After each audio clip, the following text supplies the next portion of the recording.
Bakıda iş yoldaşını qətlə yetirməkdə təqsirləndirilən Şahlar Ağayevin cinayət işi üzrə məhkəmə araşdırması yekunlaşıb. Bakı Ağır Cinayətlər Məhkəməsinin hakimi Aygün Qurbanovanın sədrliyi ilə keçirilən prosesdə hökm oxunaraq təqsirləndirilən 9 il azadlıqdan məhrum olunub.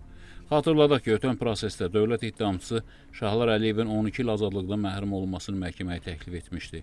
Qeyd edək ki, 1999-cu il təvəllüdlü Şahlar Ağayev Yasamal rayonu Tbilisi prospekti ərazisində şəxsi münasibətlər zəminində aralarında yaranmış mübahisə zamanı 1992-ci il təvəllüdlü iş yoldaşı Pünhan Fərzallını bıçaqlayaraq öldürməkdə təqsirləndirilir. Ona qarşı Cinayət Məcəlləsinin 120.1-ci qəsdən adam öldürmə maddəsi ilə cinayət işi açılaraq ittiham irəli sürülüb.